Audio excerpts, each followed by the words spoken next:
I will go ahead. So good afternoon, everyone. Welcome to a new phase of Emergency Alerting Webinar Series, Part 1. What is the FEMA IPAWS Program Planning Toolkit? My name is LJ Wilson, and I'm the Outreach and Communication Specialist for a team that supports Norman Speicher, who's with us and who works for the Department of Homeland Security Science and Technology Directorate as a Program Manager. You will hear more from him in a few. During today's hour and 15-minute webinar, all participants will be able to type in their questions using the Q&A feature. Attendees, please feel free to upvote each other's questions. My colleague, Josue, will review and read the questions to our panelists. After the webinar, we will send out the slides and webinar recording before the end of the week. Today's webinar will focus on the IPAWS Program Planning Toolkit, which will help to change the way our public safety community prepares for, responds to, manages, and recovers from emergencies. It's a first step for alerting authorities and emergency managers to set their teams up for success in the alerts, warnings, and notification landscape. Thanks to the stakeholder-driven research that has gone into the development of this toolkit, it is uniquely tailored to provide the alert warning notification community with guidelines that they will need when developing and implementing alert warning notification plans. Next slide, please. Today, you will hear from Norman Speicher, Department and Homeland Security Science and Technology Directorate Program Manager. He has more than 25 years of experience in emergency communications, emergency management, and public safety information technology. Prior to his current role, he supported a range of federal programs, including Science and Technology's Wireless Emergency Alerts and the Federal Emergency Management Agency's Integrated Public Alert and Warning System. In addition, he has acted as the City of Chicago Office of Emergency Management and Communication Program Manager for Northrop Grumman and in a plethora of other domain expert and software systems engineering positions. You will also hear from Wade Witmer, FEMA Deputy Director of the Integrated Public Alert and Warning System. Wade has been with the FEMA IPAWS Division since January of 2009. The IPAWS Division is tasked with implementing an effective, reliable, integrated, flexible, and comprehensive system to alert and warn the American people as outlined in Executive Order 13407. Before joining FEMA, he was employed with the Defense Information Systems Agency for 9 years, serving as the portfolio manager for mobile communications in the Presidential Communications Upgrade Program Management Office. And finally, as the White House Communications Agency Deputy Director of Enterprise Architecture. He has over 19 years in government systems engineering and government program acquisition experience. Our next subject matter expert is Jody Smith. She has served as an IPAWS specialist and the IPAWS lab project manager for over 10 years. She was an incremental part in the development and implementation of the IPAWS lab, which serves all federal, state, local, tribal, and territorial alerting authorities with exercise and training initiatives, along with many other functions in support of the IPAWS Program Management Office. Jody spends much of her time in support of IPAWS efforts and engagements that often involve internal coordination with FEMA's National Exercise Division and FEMA's Emergency Management Institute, and external coordination with agencies at all levels. Jody travels the country attending specialized engagements at the request of IPAWS users and IPAWS Program Management Office. We also have a pilot participant who helped us pilot the toolkit over the summer, Dustin Willett. He is the Director of Rapid City, Pennington County Emergency Management. Unfortunately, Christine Parra had a last-minute emergency that took place and she can't attend, but we should be just fine. All of the speakers will help you learn how the IPAWS Program Planning Toolkit is designed to effectively distribute messages that help first responders save lives. Next slide, please. Today's agenda will focus on our why, how the toolkit works. We'll go through a live demo of the toolkit in action. I know you guys can't wait. We will also learn some tips on how to send an effective alert. From there, We will hear Toolkit pilot participant stories and give you a chance to ask our panelists questions, and last, talk about next steps. Now, without further ado, let's get to it. Sophie Bennett, who also works with Norman Speicher as the task lead for the FEMA IPAWS Program Planning Toolkit project, will kick us off today. Next slide, please. Thanks, LJ. So I'll talk a little bit about our why, the background on how the toolkit works, and then I'll do a little bit of a live demonstration with my colleague Josue driving the toolkit for me. So after several years of collecting data from more than 200 emergency managers, public information officers, alert originators, alerting authorities, alerting experts, pretty much anybody who has had any kind of contact with emergency alerts, as well as the private sector. We've spoken with vendors, broadcasters, and just a whole host of social science research as well. We found that those who are responsible for saving the lives of millions need additional resources, and they need help setting up a comprehensive alerting program in order to develop consistent public alerting policies and procedures at their agencies. So in times of crisis, we've learned that the American people continually demonstrate resilience. Timely and effective emergency alert and warning messages can do that by providing information that citizens can use to make informed decisions and take action that will help save lives and reduce property losses, effectively reducing the impact of disaster and speeding community recovery. Effective alerts and warnings can help prevent hazards from becoming disasters. So with IPAWS as the national alert and warning infrastructure that's available for federal, state, local, tribal, and territorial alerting authorities, we've developed this IPAWS program planning toolkit that will help agencies create plans before a disaster strikes. So we'll go to the next slide. This is just our website for development. We've worked really hard to make sure that alerting authorities have been the ones creating this content through one-on-one interviews, and then through our pilot program this summer. We've revised and added additions and taken all of the feedback we've received into consideration to make sure that this is applicable for everybody who needs access to it. So our expected date for launch is November 2nd. And we're really grateful that we've been able to work with IPAWS and all their partners to get this online. So like I mentioned, what you're looking at is the test site where we've had everybody piloting online. We've helped them create alerting plans through the pilot program, create messaging templates, and then you can view transcripts and resources to help for pretty much any emergency or hazard. There's also an area within where you can view resources, external materials related to outreach, social science, and more. And now I will go live with Josue to do a little demonstration. All right, so this is pretty much what you will see when it's on the IPAWS site next month. We've made sure it's really simple, pretty easy to use, and the buttons here, this is all recommendations that we've asked stakeholders, like, what do you want the website to look like? What's going to be easiest for you to access? And so super simple, straight to the point. That first tab will take you into how to create an alerting program plan. We'll click into templates first, and I'll show you the couple of things we have here. So we've pulled from the aggregator all of these different templates from college campus alerts, and Josue, you can just do a big scroll of everything here. We've pulled from the National Weather Service. We've pulled from stakeholders who said that their alerts worked. And so we just have pretty much anything you can think of on this site. And as we're continuing to refine it, we will have the option to search and find so that it makes it easier when you're looking at this page. I know it's a lot to take in. So we'll go back.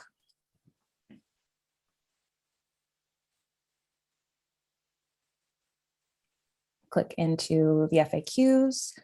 So these, we did a bunch of one-on-one interviews, and we asked people, what questions do you have about IPAWS? What are the questions that aren't answered?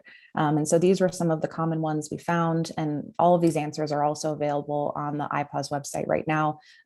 They were released last year. So we can go back to the previous page, and I'll just quickly show you the resources tab. We know you don't always have time when things get released to read them or look them up in the moment. So these are IPAWS resources. They are resources that have been shared from other alerting authorities and alert originators. And then also we pulled public resources and all of the hazard mitigation plans. So if you obviously have one, but if you want to look at anyone else's or see what they're doing for their communities, we have links here. So we'll go back. And then the final thing that is on this homepage is IPAWS Basics. So if you aren't signed up, or if you're looking to learn more about it or trying to find a vendor, this information is right there on the homepage. So for those that aren't signed up, really easy to get in contact with the IPAWS team and get started. So we will scroll back up a little bit and I'll get into how to create an alerting program plan. There are 5 steps from this plan that have been pulled from other states that have successful program plans. Shout out to John Dooley from Minnesota. I know you're on and you've been incremental in helping me with this. I really appreciate it. So right off the bat, we get you started with system information. So who are you? Why are you preparing this? And what's your date? And what is your need? So super easy to fill out. The features are really nice for the user experience. The calendar will pop up, so you don't have to type in your own date. You can just click on it. That box will expand underneath agency needs, so you can type in as much as you need or as little as you need. And then we ask you about your alerting systems that you use and which tactics. So this isn't just technological, it's everything that you could possibly access, all of the tools that are in your toolbox. So we've pre-selected WIAs and email, but anything else here is available. And if there's anything else you use, shoot us an email. You'll see it at the end of the screen. We'd love to include anything else that you think would be important here. So we'll just press save and continue there. So then following the systems that you chose, you can fill out who is your intended audience, what are the benefits, and then contact information. So something we've learned from disasters and just from talking to people is that you don't always have that contact information saved in one place. And so suddenly an alert needs to be sent and you can't find your vendor name, or you forgot the phone number to call the IPAWS lab and you need questions answered. So this exercise will just help you to have everything in one place right off the bat. And it's all optional as well. So you probably wouldn't have an email address for your email or like a contact for that. So you can skip it. You can delete it when you get to the end template. So we'll just keep scrolling. Save and continue. So then we get into step 2, which is all about standard operating procedures. This is probably the largest portion and it would take the most time. So the 2 suggested training and requirement roles from FEMA IPAWS is the alert originator and the alerting authority. So you can check if you just have one or the other in your agency, you're not always both. There are recommended trainings directly from IPAWS on what you should be doing. And then just some questions on how often are you training your folks, who's getting trained, and then the requirements for each staff position. This will also get into your credential management guidelines, the logins for all of your accounts, hints and tips for how long is that username again? How long is that password? Crap, are we supposed to update it every 60 or 90 days? You know, just thinking through those things ahead of time so that when a disaster or an emergency happens, you're not scrambling. And then also putting in the roles, the training required, and the schedule. If it's not mentioned in this free form, you can put in whoever you need. And we made it really easy to add and remove roles and training as well. All right. And as Josue is continuing to back and save and continue, that was also a direct recommendation. I think we only had back and continue at first, and someone was like, is this being saved? So something small, but it's helpful to have that information really clear. So risk is the next section. This is going to talk about your approval chain of command, agreements with other alerting authorities, your multi-jurisdictional alert program. So if you're right on that county line and you need to be able to alert on either side of it, who are you talking to from that other agency? And then also knowledge redundancy. So if you only have one person and they're it, what happens if they get sick? And what happens if your computer is shut down? Do you have a policy for backing up data? Do you have a policy for canceling a message or mitigating negative impact if something goes wrong? So we'll just keep scrolling. All of this is direct recommendations from stakeholders. And finally, on this page is message translation plans. So if you know that your community speaks several different languages, but nobody in your agency speaks those languages, how are you going to get those messages translated? Do you have contacts within a church organization or any other public sector that's available? So then we get into event codes. These are all pulled from the FEMA website. We're adding additional language on this page from Jody Smith herself. She had some recommendations on beefing this up so that you know, where did those codes come from? Where can you find them in advance? And then how do you know what you're authorized to use? So just for the purpose of this, we picked blue alert and fire warning, but this is all dependent on what you're allowed to use in your memorandum of agreement. So then for each event code, what's your dissemination system? So just thinking through the different codes and if they'll be airing on EAS, and CMAS will be changed to WIA. That's something we have caught and will be changed. It's just still in progress. So let's click EAS just for one of them so you can see it pops up with additional parameters. And then if you scroll, it'll show if there's a broadcast agreement that needs to be in place.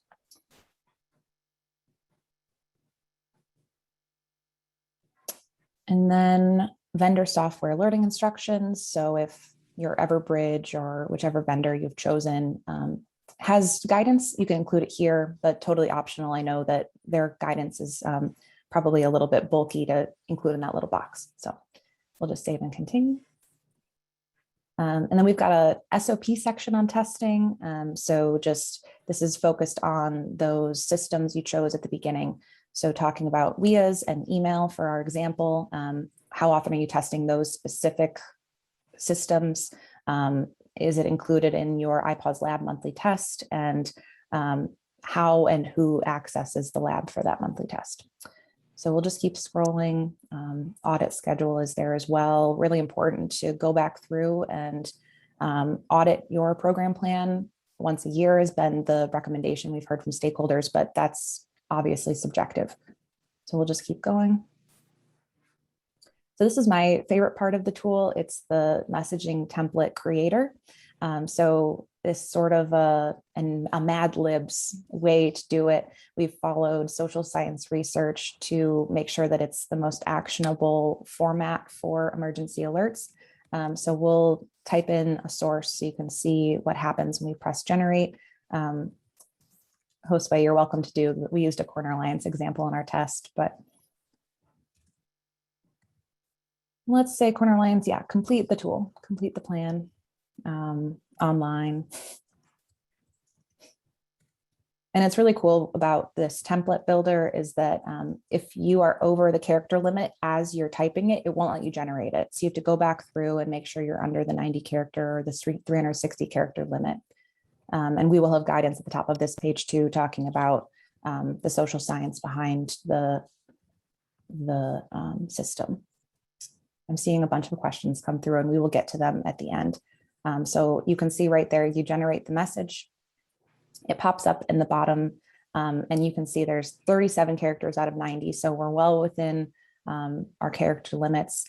And if you wanted to do a second message, it just adds message 2, message 3, message 4 as you go through. So it makes it really easy. And you can see the 360 character message template as we scroll has way more information, way more boxes included, and some lengthier spaces. So you can make sure that that message is really robust. So we'll save and continue. These next two steps are lighter in content, just really basic training and system test information, focused on the alert originator and the alerting administrator. These are all hands-on training recommendations from FEMA. And then just asking if there's anything specific that you do for your alerting authorities that isn't included in the above.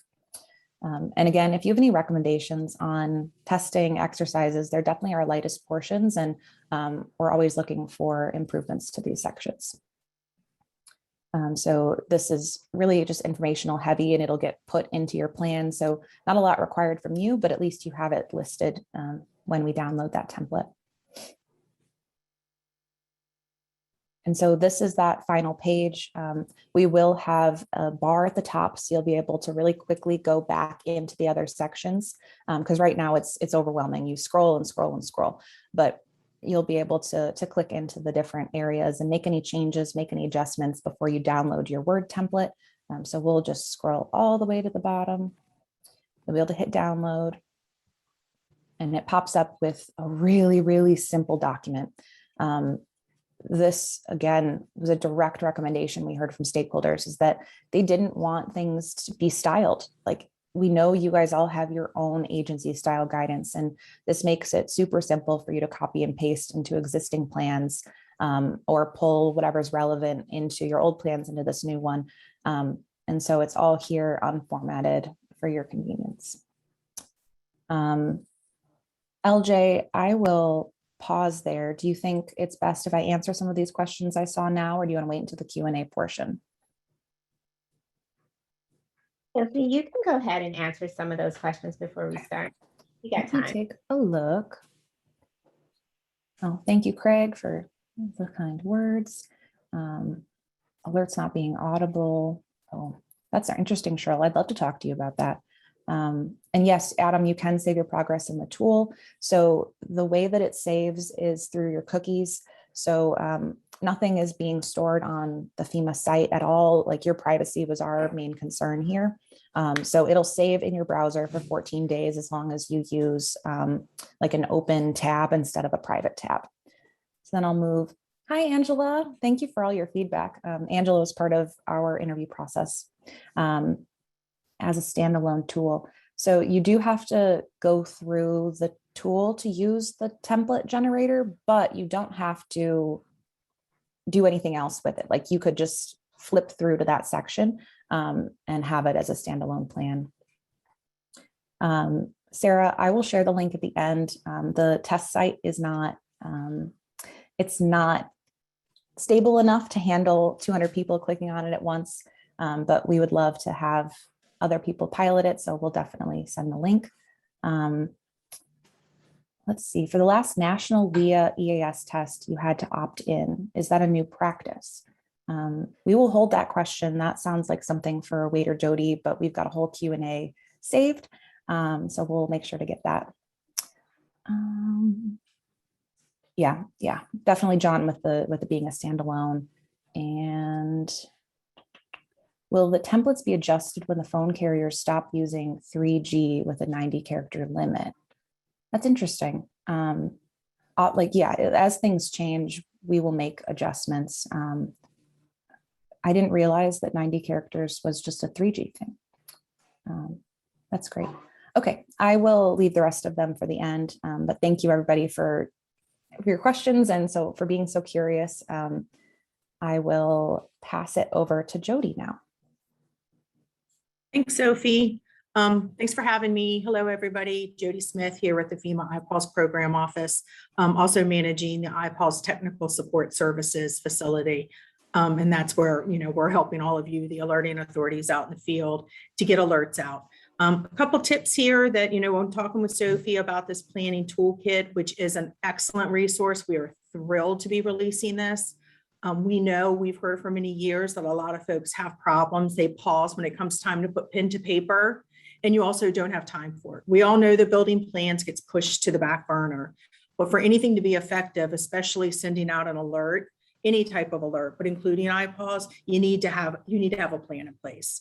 That plan, of course, should identify your local threats and hazards, the criteria for which type of alert, when you're going to send an alert, which pathway, identified roles, responsibilities, procedures and processes for going through the approval process, which is different for every agency. I've heard many times that some agencies stumble really hard here, and that ends up causing a lot of time to get an alert out to be effective. So that's something you want to work on and make sure everybody is aware of that process. And also very important to always have a corrective action for error alerts.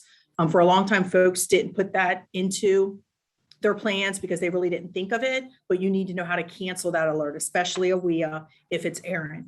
And the only way for a plan to be effective, the only way is to practice, train, and exercise. And we welcome you. We encourage you to use the support services here. We are more than happy to help you through performing live tests with WIA to just testing and training within the lab environment. Next slide. So some tips to effective alerting. I think Sophie picks this up in her planning toolkit.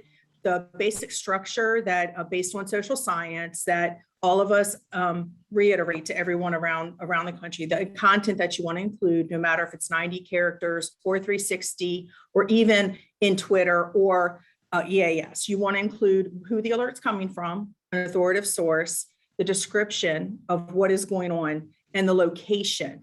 That is specific. That is very important, especially with WIA, because you're going to have bleed over. So you want to, if you're targeting an area, you want to mention that location.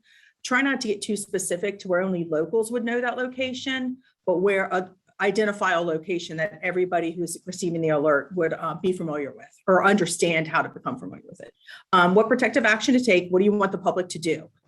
And if space allows, I encourage folks to include a URL or a phone number for more information.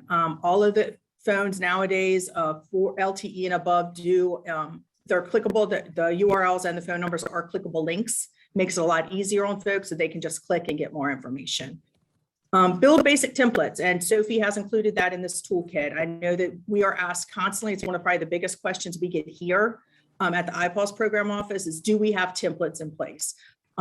We've never had, we don't have specific templates because those templates are based on your local hazard, your area, your terrain, et cetera, your population. So I'm glad to see this. Sophie's including that here in this toolkit. I think it's going to be a great addition. And utilize your SOPs and checklist. We know that we hear a lot of folks, you forget to update those SOPs, you forget to change them based off lessons learned from an incident. You got to keep up on those SOPs, and you have to keep people trained. A lot of times, people move on, and that intelligence is not passed on to the next people in line for alert and warning. Next slide. Sorry. So sending an effective alert, best practices here. IPAWS is just one pathway. It's one tool. Please use all the tools in your toolbox. Identify when you're going to use those tools. Is it just going to be mass notification? Do you only send IPAWS or a WIA at this, this threshold of an event? You want to increase that reach by using all these multiple pathways to hopefully minimize some of the public milling. Folks, when they receive an alert, they always want to get confirmation that actually something is going on and they need to take action. Keep your messaging simple. I've learned over the past several years working with alerting authorities that folks want to get too complex in the messaging, and it takes up time to get the message out. Keep the basics, what's going on, where, what you need the public to do, and where they can get more information. Please avoid acronyms, because especially with WIA or even with EAS, folks who are not from your area or not local, they do not know what these acronyms mean. And even some people in your local area don't know what the acronyms mean. Consider directing people for additional information. I'm a big supporter of amplifying alerting. The more pathways, the more ways you can get information out there. And that may include relying on some social media where the alert could be amplified by the public. They may retweet, they may send it forward, they may contact somebody. So keep all of that in mind. I think one of the best lessons I've learned in talking to so many of you throughout the country is someone told me one time that they consider every incident an opportunity. And I consider that with alert and warning too, because you only make it better when you evaluate how effective was that alert? How effective was my messaging? Did the public react? Did they take action? And then that's how you improve your content and your methods and processes for alert and warning. And those are my tips for today. So any questions y'all have about IPAWS, Wade and I are both here. Jody, that's definitely appreciated. I wanted to pivot a little bit towards, not a little bit, I want to pivot towards our pilot participants who are obviously experiencing this every day, have gained the experience through the tool. And primarily, I'd love to hear about, Dustin, I'd love to hear a little bit about your alerting issue stories. What have you run into and what's likely to resonate with our audience?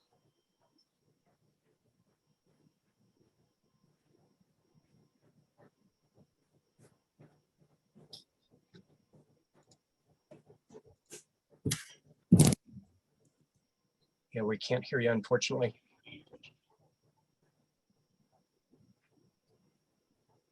Dustin, are you on mute? Let's try that. Perfect. All Much right. better. Again, good morning or afternoon, depending on what time zone you're in. My name is Dustin Willett. I'm the emergency manager for Rapid City and Pennington County out in South Dakota. The easiest landmark is Mount Rushmore. So if you're familiar with Mount Rushmore is in my jurisdiction. It's a large county, 2,700 square miles. I've been in this position for about 10 years with the fire department here for 18 years and in public safety for about 30 years. Public warning, so I've certainly had that role as emergency manager for about the last 10 years. And similar to everyone else, I would imagine, it's always about reach and specificity and timeliness, and how can we reach target populations with information, the right information to the right people at the right time. And I know that sometimes sounds cliche, but certainly IPAWS was a quantum leap forward in tools available to local and state jurisdictions, everyone for that matter, in terms of how to effectively alert and warn the public. So we've used, I've been our agency, Pennington County Emergency Management, has been an alerting authority through IPAWS for several years. I think 2012 is when we had our COG finalized and signed our memorandum of understanding. So we've been using it for about 9 years. We've sent out dozens of IPAWS alerts. Prior to IPAWS, we also, for quite a while, we've had EAS equipment in our EOC and are involved with the state plan from an EAS or emergency alert system standpoint. We have outdoor public warning sirens. We have some mass notification opt-in system that a lot of folks across the country have as well. Stories for alerting. Not to get sued by Marvel, but that whole, with great power comes great responsibility. Having wireless emergency alerts at your fingertips is incredible.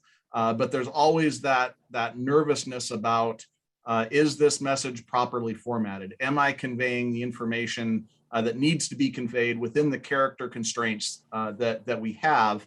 How many people is that going to go to? Am I going to help the situation with this message, or am I going to add to the chaos? So there's some measure of trepidation. The other thing that obviously we all think about is message fatigue, and are people going to, if we overuse this system, are people going to tune out, opt out, and then we lose this incredible tool that we have? So all of those go into our alerts. We've used IPAWS alerts for to enhance and to amplify. I know, I believe Jody was talking about message amplification. So obviously severe weather is normally in NOAA and NWS's wheelhouse. So normally our severe weather warnings come from NWS. However, there are times where a weather event may develop almost from an incident command system or NIMS, an event within an event. So if we have a severe thunderstorm, if there's something that's happening within that severe thunderstorm that's even more specific, whether it's a large hail or what we've done typically with some of our IPAWS alerts is when we have wind gusts that are actually blowing over high profile vehicles on the interstate, when we have semis that are getting blown over, recreational vehicles that are getting blown over, we'll actually amplify and enhance the Weather Services IPAWS alerting with a very specific, very geo-referenced, geo-targeted, hey, high profile vehicles are being blown over in this specific area. So we've used it for wind events, ice storms, very specific flash flooding. So even though the Weather Service is coming out with a flash flood warning, if there's a specific bridge or a specific culvert or a specific road, we've used IPAWS in that. We've used IPAWS multiple times for evacuations. Our most common scenario is wildland fire in the urban interface. In fact, we just had IPAWS alerts go out 2 days ago for evacuations for urban interface wildland fire. So all of those things are scenarios that we have used IPAWS successfully. And I think as we go through some of this Q&A. Other things we'll pull out from that. Lessons learned are there is at least in our jurisdiction, there's a desire from agency and elected officials to, I think, overuse the system. And I think this will speak as we move on to other questions about SOPs and decision action points, and putting into this plan, putting into the plan the policies and the decision tree and those decision action points and justifications behind when you're going to use different alerting codes and different dissemination methods that may be available to any given jurisdiction. But I think, again, one of our big takeaways is how do we get the right information into the message, and how do we not overuse the message?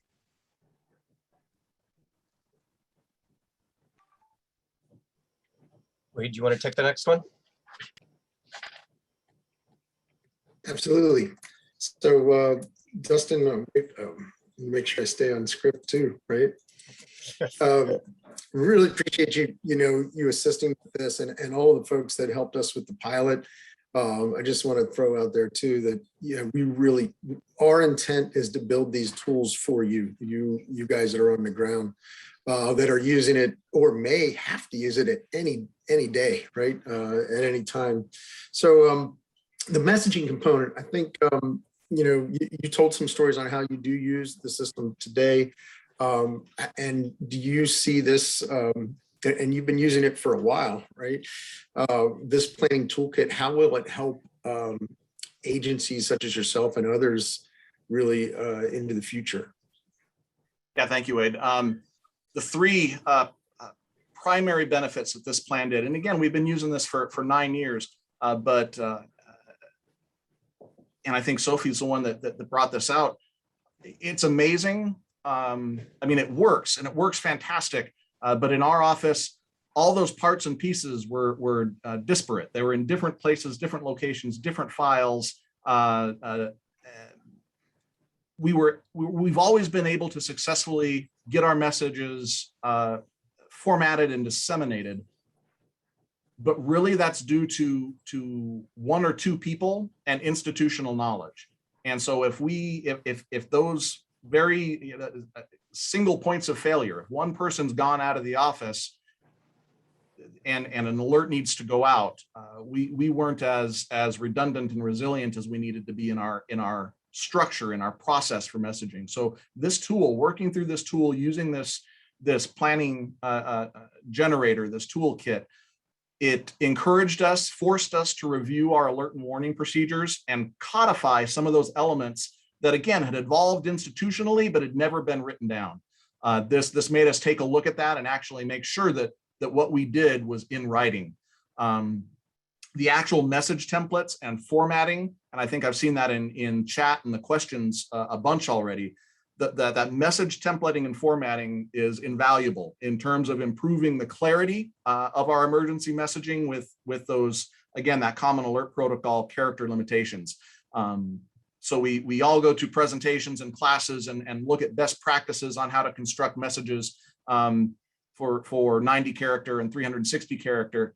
But this tool brings it all into one place and allows us to really make sure that when we're doing templated messaging, and we don't get too specific in our templates.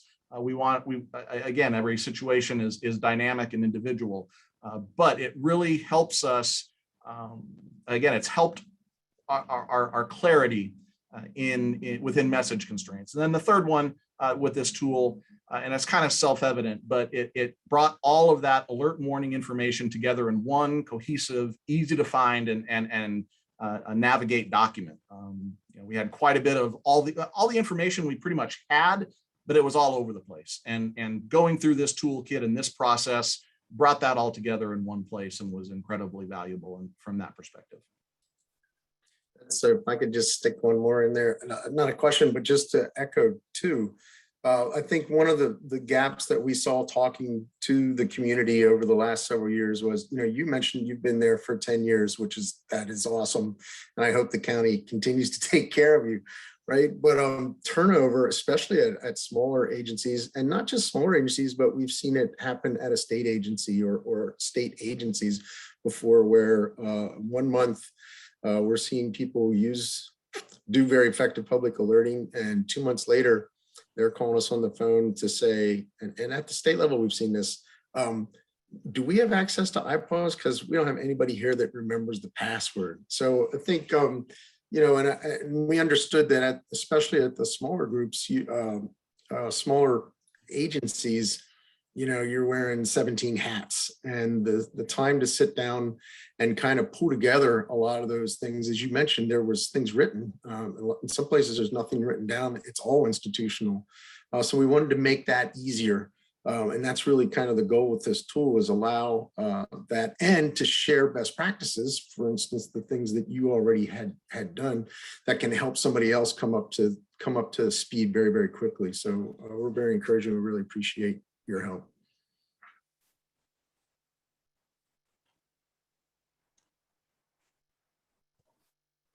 Leave it to you, Jody. Me. I'll also echo what Dustin is saying. I'm sitting here thinking about it, and one way to use it, one of the, something I've learned over the past several years, is that peer-to-peer communication is so important, and especially where you have so much institutional knowledge. But by building these plans, and maybe your plan's simple to someone that's maybe more advanced, like Minnesota or Cal OES, but sharing that information across the board is so helpful to everybody, sharing your resources that I know a lot of folks have been doing recently, but also with using this planning toolkit. Some people are probably going to be more advanced and jump right into it and find tips and tricks that they should share with other folks. Yeah, I'm excited about it. I'll just wrap things up with the tool to ask Dustin whether there's some toolkit features that you experienced during the pilot that you see as having the potential to avoid alerting delays. Is it the fact that you do have to sort of gather your thoughts? Now, you guys are obviously much more experienced than some of the pilot participants, but is there something within the tool that helped, you think has the potential to help avoid alerting delays in the future? Absolutely. And not to say that our organization is more or less experienced in other jurisdictions, even our jurisdiction, and we love IPAWS. We use IPAWS. We've used IPAWS for a long time. Moving through this plan, even in the pilot process this last summer, and again, we put out warnings with evacuation notices for our wildland urban interface events. We've had 2 of them this year that we've used IPAWS notifications on. And this planning template absolutely improved the right message to the right people at the right time process. It sped it up, it clarified it, and the parts of it that really worked there are one, it forced us to, one of the pieces that we didn't have codified was really the decision action points. When are we going to use wireless emergency alerts? What types of consequence, what types of thresholds, again, decision action points, really justify the use of this tool in our jurisdiction with our stakeholders. So talking through that, it forced us to again, codify, have those conversations, talk about our decision tree, our decision-making process. Who's going to make those decisions? Clarifying that helps speed that process up sometimes. And so that was very, very helpful. Again, the formatting, I've already talked about it, but the message templating and formatting, even if it's not building templates, and even if it's not used real time, working through that process, the more 90 and 360 character messages you write, the more second nature it gets. And so just the process of going through the plan, using that piece of the tool, using that message templating and getting a sense for how much information you can convey with the character limitations and where to best spend that precious commodity or that currency, right? If characters are currency, where do you want to spend the most if you only have 90 to spend in your alerting? And so it helped us adjust where to put information, where to use those precious characters. And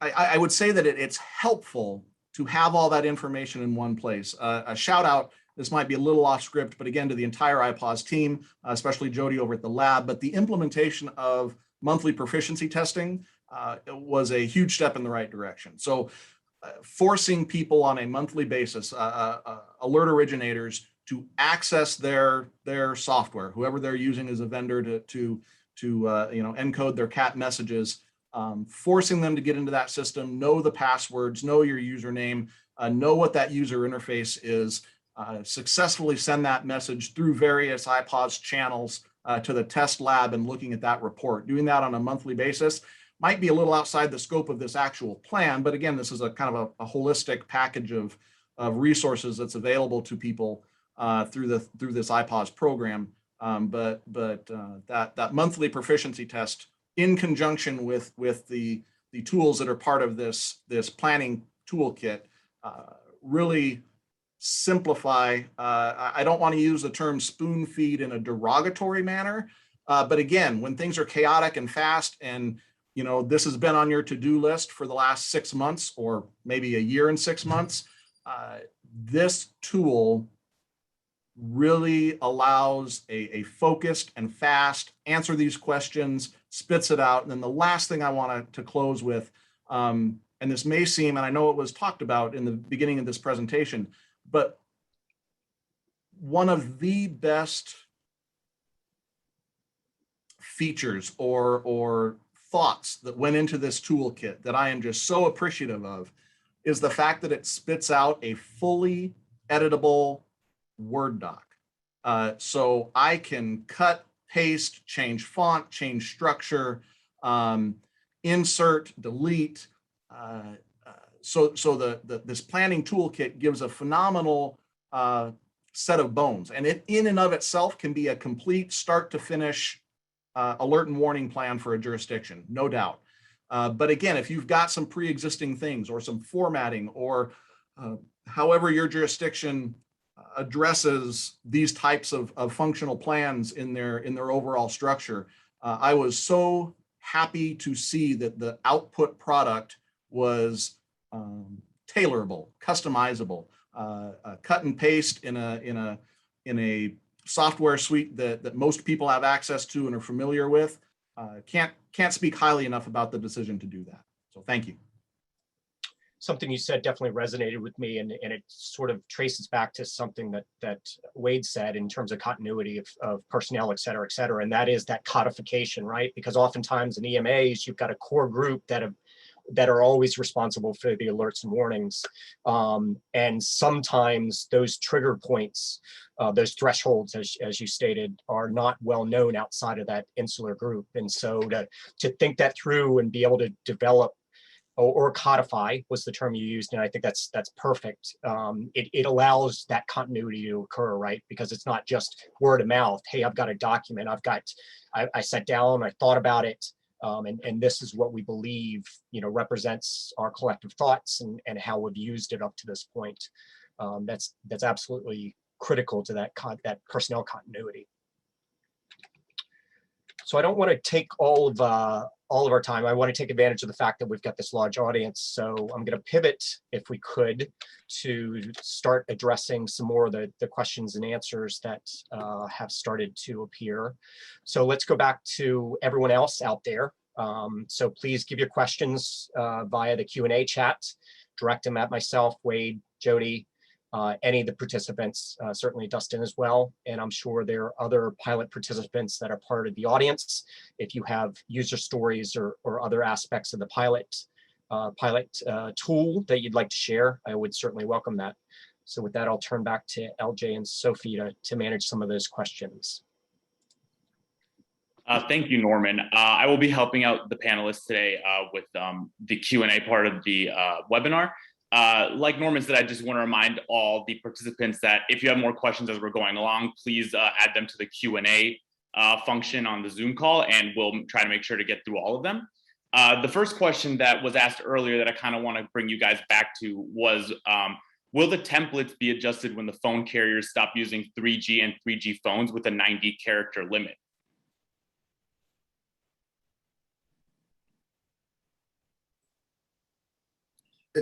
I'll help out, Sophie, if it's all right. I mean, yeah, I think we definitely would adjust and take that out.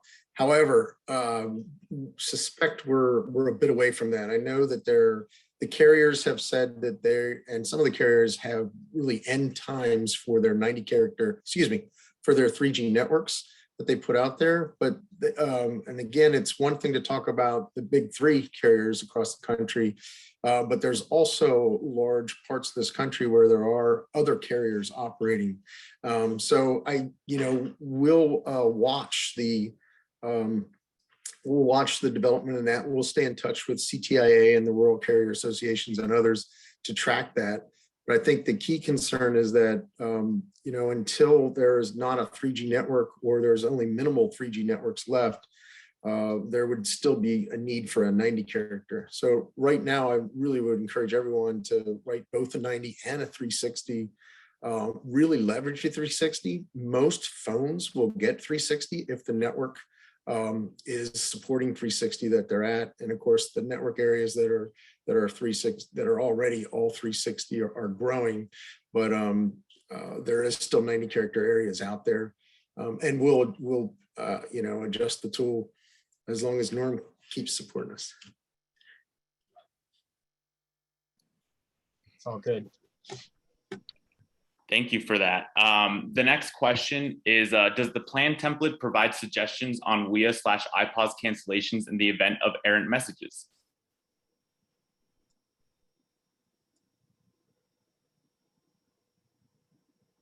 I'll pop in here.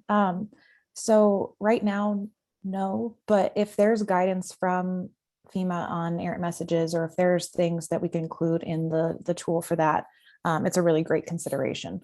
So I'll work with the IPAWS staff to have something up there. And Jody, I see you unmuted yourself. So if you've got anything to add, please do. Sure, Sophie, I can help you with that. Because it's different with each software product, the basis for an error alert, obviously, if you know you just made an error and you need to cancel, you need to know how to cancel with that alerting tool. But I'll work with Sophie to put some language in the plan about that. Thank you, Jody and Sophie. There's one question here directed towards Dustin. Did you say how long it took for you to work through the toolkit?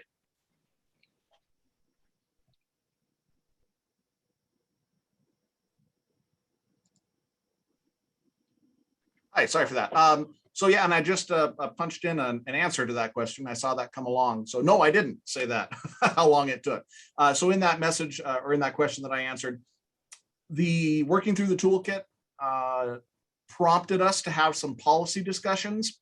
So those policy discussions probably took about 2 hours involving multiple folks at those meetings and those discussions. The actual compiling of information, getting all the right pieces all put together, and then the actual data entry into the tool took about, I would say, all total about 6 hours.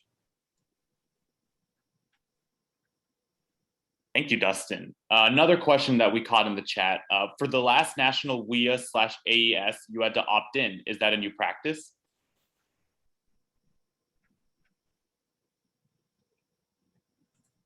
Got that, Wade, or you want me to take it? Yeah, I got it. I Okay. in there too is like no. So we did want to test, that new category was available starting with I think 2.0 or phones that started coming out new, and we added that category with the FCC in the end of 2019.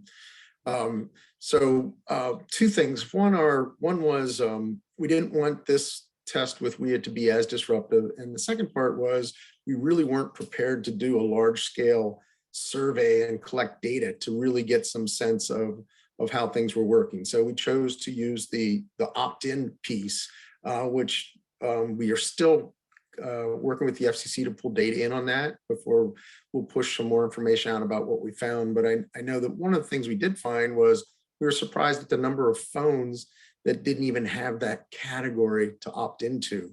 We assumed that there were a lot more phones that had that. The other one, of course, was it was not very straightforward on how to find that. On the iPhone, the opt-in menu is actually in a hidden menu that you have to know the secret code to dial into your phone to actually opt in to that state and local test category. But for the future, two things going on. One is we were able to squeeze in just bringing on some contract support to develop a full-scale survey instrument as well as a survey project to be able to take a look at how things are actually working everywhere.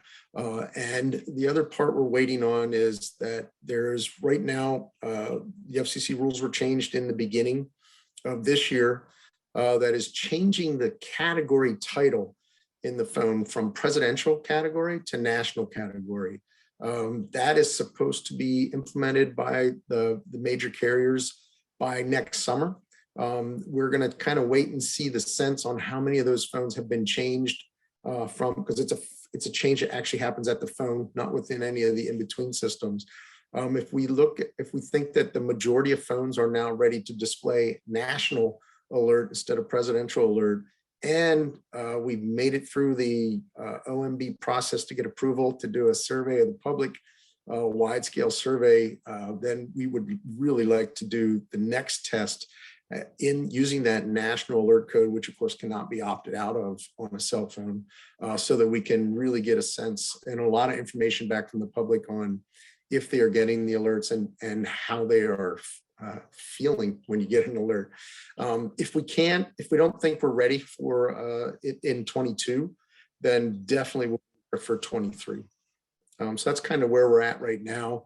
We still encourage, at the state and local level, especially at the local level, we wanted that optional test category where people had to opt in to be available at the local level for checking. Like a lot of questions are, is it working here in my area? What's it doing in my area? So we really like that category as a tool at the local level to do local testing without disturbing the public. Unless, only for interested public that wants to opt in to be able to receive test messages. So I hope that answered the question. Thank you, Wade. Another question here we have in the Q&A. What is the best way to address an issue with a cell phone carrier that has confirmed receipt of an IPAWS message, but 30 to 40% of their customers are not getting the cell phone notifications?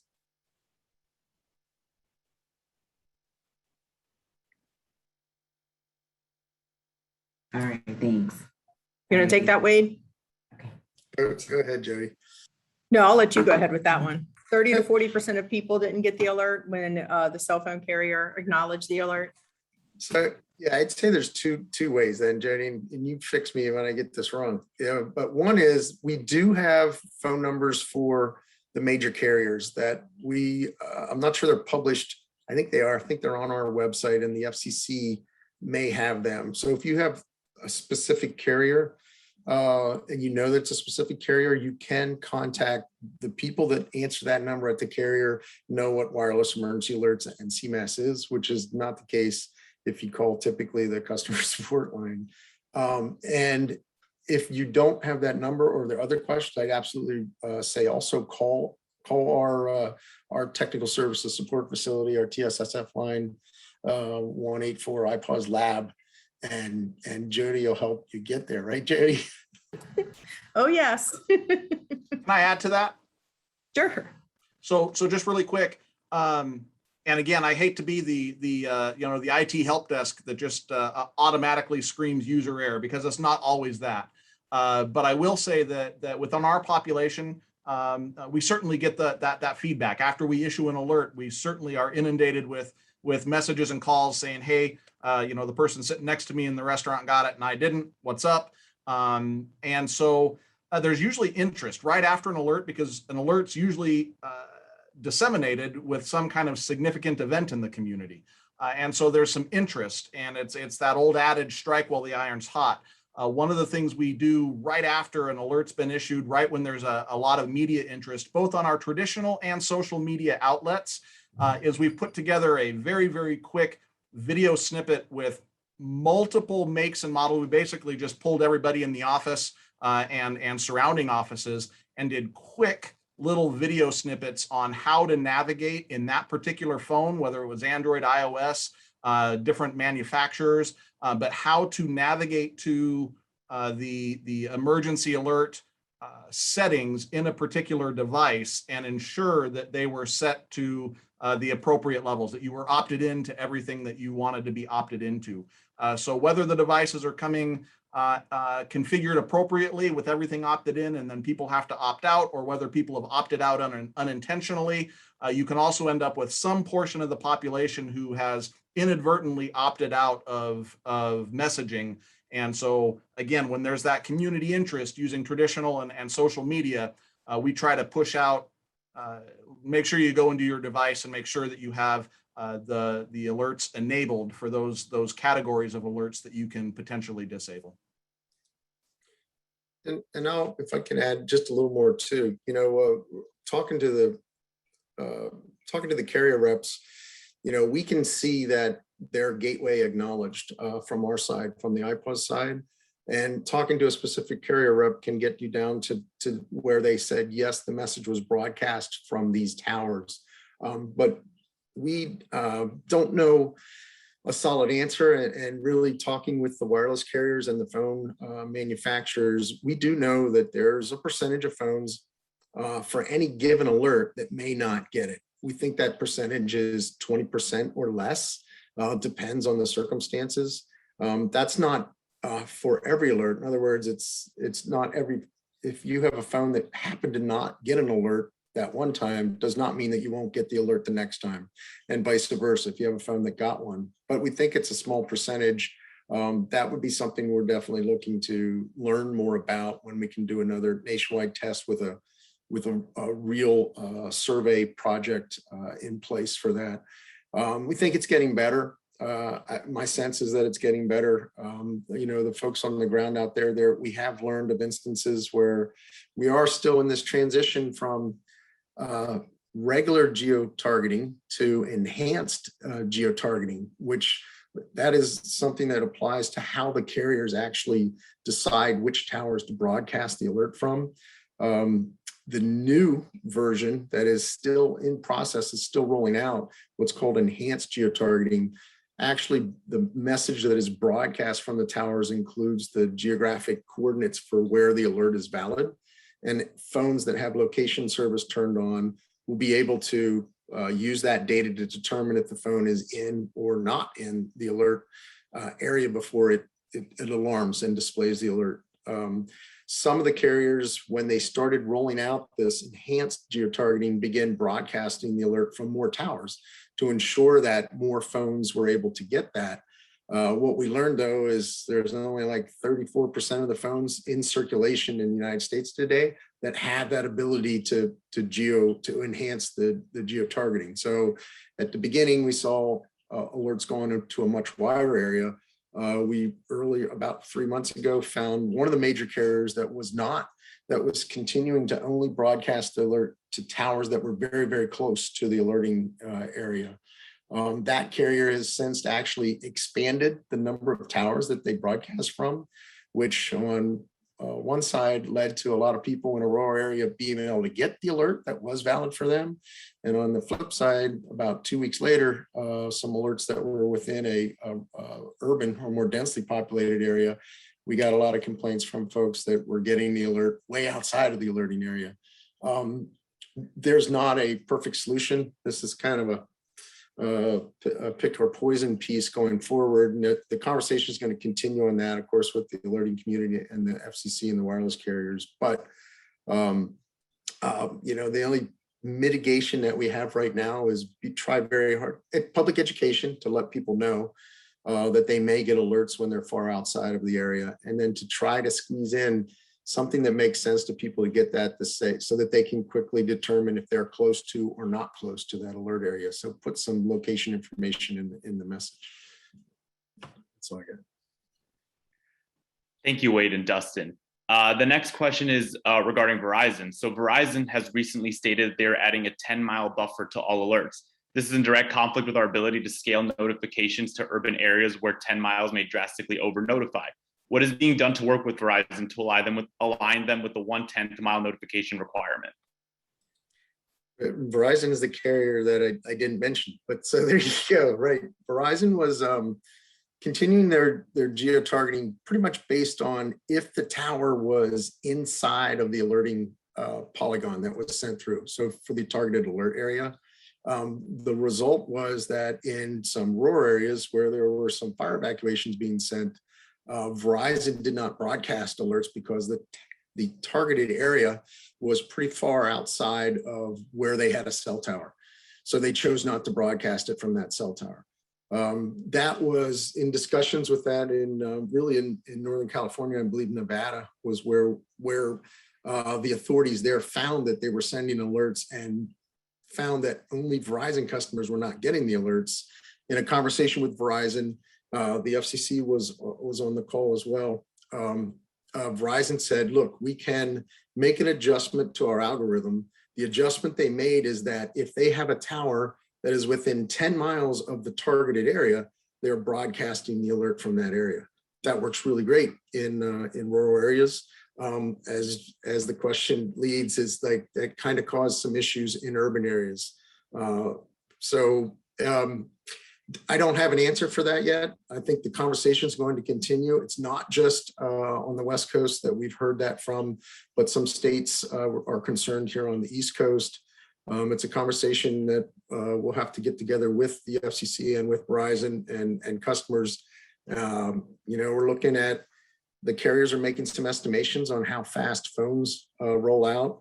Maybe the iPhone 13 will help that, but we'll continue to track that and get more information back if it changes and as it changes. Thank you, Wade. The next question, I think, is in relation to something you were speaking to earlier. Is it possible that the individuals were using their phones and thus basically blocked the alert from coming through? I'll talk, and Jody, you can fill in with me too. Again, so that has changed. There was a provision in the beginnings of wireless emergency alerts way back in the CMAS days that said an alert should not interrupt a phone call. There may still be phones, and that's, I think, one of the big challenges is that a lot of the way the alert and who gets alert and who doesn't get alert is based on handset behavior. And the handsets all do things just a little bit differently when you're talking between manufacturers, between iOS on the same manufacturer's phone, between carriers on the same manufacturer phone. Your phone may behave a little differently. Today, I believe, I know that on an AT&T iPhone, if you're on a phone call, the alert will pop on and you'll get a beep in your ear and the display will be there. I'm not sure if that's still the case, if that is the case today on an iPhone that is on a Verizon network. Originally, it wasn't. I think as they have migrated, that has changed. So again, I feel like I'm being wishy-washy, but I'm kind of walking around and bouncing around in the middle here like a pinball. Is that it depends. Most phones, I believe, newer phones, you should get an alert if you're on a phone call. We're not so sure, though, if you are in a stream, say if you were watching a video on YouTube, the phone may choose not to interrupt your YouTube stream with that alert. And the rules originally put in place to ensure that an alert would not interrupt someone who was on the phone with 911. As the phones have changed and the networks have changed, that's getting a little better. But I think it's still a phone-to-phone thing. Something I think that will continue to improve, and obviously we'll continue to ask questions of the carriers about that. I know we're pressed for time. I just want to just a couple seconds to follow up with that. And that is part of this is also expectation management with the public. So alert and warning, there's an expectation that officials provide alert and warning during certain circumstances to a given population in a jurisdiction. That's an expectation that the public has. And I think it's just really important. We can always look at a tool and figure out how it doesn't work. And we can look at a tool and figure out where we'd like to see it better. But keep in mind, when we're talking outdoor public warning sirens, opt-in text messaging, emails, and EAS through traditional broadcast, IPAWS is leaps and again, a quantum step forward in our ability to alert. So while there is variability with handsets and devices and carriers and OSs, I'd be remiss not to throw out that for the challenges that the IPAWS teams and the carriers and the FCC and the manufacturers continue to work through, IPAWS is still a fantastic capability and better than anything else that we had prior to. Thank you, Dustin. And please know we're dedicated to continuing to improve it, and really appreciate all the feedback. Training the public is the hardest part. Thank you. Thank you. And I know we're getting close to the end, so we want to ask one final question. This goes to all the panelists. We would like to know from all you guys, what is the future of the FEMA IPAWS Program Planning Toolkit from your perspective? I can speak first just about the origin of the research and development. Fundamentally, we're focused on expanding the utilization of IPAWS, right? So anything that furthers that, and encourages EMAs and others to pursue being an alerting authority and sort of codifying their standard operating procedures associated with that advances our ability to be resilient and fundamentally build that public resilience. But I'm sure there are other perspectives as well. Yeah, I second what Norman's saying, and I think most importantly is that we've been working hard to provide these resources, and we want them, of course, to be better in time and expand on them. But we need you. We need the boots on the ground, the operational folks, to give us the feedback. What works, what doesn't work. How can we improve? We're open to all of that, and because we're doing all of this for you and to improve alert and warning. So just keep that in mind. And also kudos to Dustin for including outreach, public outreach. That is so refreshing to hear, because that is so important, so that the public understands maybe why they're getting the alert so many multiple ways. Maybe they're not getting it a certain way. So public outreach. Appreciate that. Thanks, Norman. Of course. And you guys said it. You guys said it all too. I just want to commit that I don't intend any of this stuff to be static. The things that are getting the most, that are changing the most, is really usage of the tools and learning about usage of the tools. And Dustin said public expectation. That's a big thing. What the public expects. When wireless emergency alerts first rolled out in 2012, the public didn't know. So the Weather Service was kind of the first messages that went out, and then NCMEC. And there was a time when the public was like, what is this in my phone? And I don't want this. We're at the point now where the public expectations almost changed to, why didn't I get this on my phone, and why didn't you use it? Which is another plethora of stories. So I think, we'll continue to lean in. IPAWS was used by local authorities 200% more in 2020 than it was in 2019. I think we're going to have more usage again in 2021 than we did in 20 from a volume perspective. And the usage, the creativity, the public expectation, and the public acceptance of getting messages that way and learning about it continues to change, which means that the things that need to be in your program plans will continue to change as well. And we commit to continuously updating and enhancing those tools to help you do your job. To help you effectively use the tools as they change as well. Thank you to all our panelists. This is a very interactive and great Q&A session. I'm going to pass it over to you, Norman, just to talk about the upcoming webinars, and we can wrap this up. Yep, I wanted to put in a plug for, this is one of a series of 3 webinars, all having to do with the new phase of emergency alert upcoming webinars. This is the first. The next is IPAWS equips first responders with tools to protect the public, which is scheduled for February 3rd, same time frame, 1 to 2:15. And then join us on May 5th for how to minimize alerting delays. Again, the same time, 1 o'clock to 2:15 p.m. If you want to be a participant and pilot the FEMA IPAWS Program Planning Toolkit, please contact me. My contact details are here, and I'll make sure it gets to the right people. We'd love you to participate and give our tools as much utilization, and all this feedback and comment ultimately feeds back into the robustness of the tool as we build it out. So our team will send along the slides and the recordings to everyone who has joined or is registered for this seminar. And I want to thank everyone for joining us today. And I hope you enjoy the rest of your day.